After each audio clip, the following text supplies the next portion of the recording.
Hello and welcome back to Exothermic Plays Games. I'm Exothermic and the date today is Saturday, August 10th, 2024.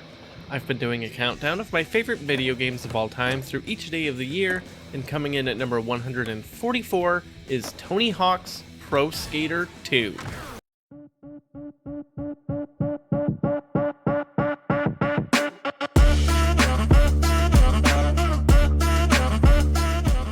Okay, before I get into the actual game here, I want to mention that if you like these videos, I announced a Patreon at the start of the month, and that goes live on September 1st. You can check out the info from the announcement video in the description below so you can make your own rankings and maybe even tell me how wrong I am in a ton of future videos. On to the game. Okay, so I know you're probably looking at this and thinking, there's no way this game came out in 2000.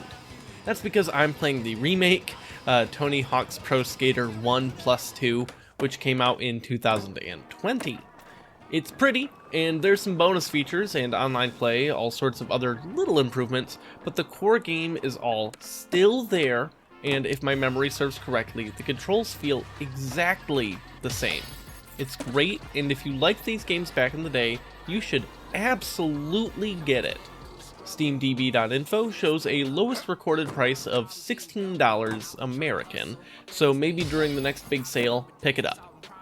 Alright, the game. You play as legendary skater Tony Hawk, or you can make your own character. I'm not playing this game to not be Tony Hawk though, so we're not doing that. There are basically two game modes to the game. First up is a progression campaign mode, where you start with only one playable park and a list of goals you can try to accomplish within a time limit. You unlock more parks by completing a certain number of these goals. Most of the goals involve doing specific types of tricks at different locations, scoring a minimum number of points, or collecting a full set of different collectibles all within that time limit. Some of the parks are specifically meant to be competitions where you compete against computer opponents and, I assume, other players if you do the online stuff, but I'm way too bad at this game to even bother with that, and that clearly wasn't in the original anyways, so it's regardless for this ranking.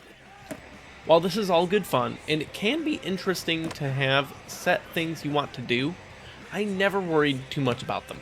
The mode that I'm here for is the free play. No timers, no goals, just you and a skate park with all of the time in the world to do fun tricks. Also, no timer means you're really going to be able to check out the insane soundtrack this game has to offer. There's Papa Roach, Rage Against the Machine, Power Man 5000, Public Enemy, and more. It's great! You move automatically or can press down to stop. While I'm playing with an Xbox layout on the screen, I originally played this game on the original PlayStation, and those buttons are mapped in my brain, so that's how I'm going to talk about them.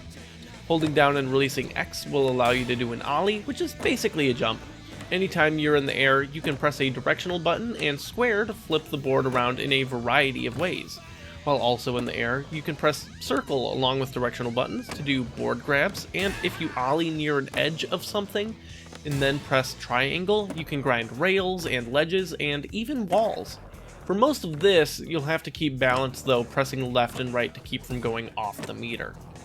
There's loads of ramps and pipes and rails and all sorts of things all throughout these parks for you to do tricks on.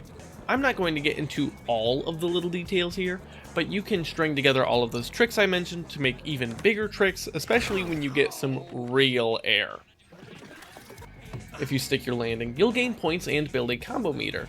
Anytime you don't stick the landing, you lose your combo meter and any points from that particular trick. If you fill the meter, you get faster and can chain tricks together even quicker, but there's also special tricks you can only do after you fill that meter by pressing combinations of direction buttons and then a trick button, usually while in the air. These tricks take a lot longer to complete the animations, and you need to really time it right to stick the landing, but they're worth a ton of points. I am not a graceful person. I should probably never ride a skateboard. I love this game, but I suck at it so much. And now that I have this remake, I'm eager to check it out hopefully soon on my Steam Deck, where it'll presumably be great to work on some of those campaign goals. Join me tomorrow as I talk about my 143rd favorite game where I kill demons, this time in more than one place.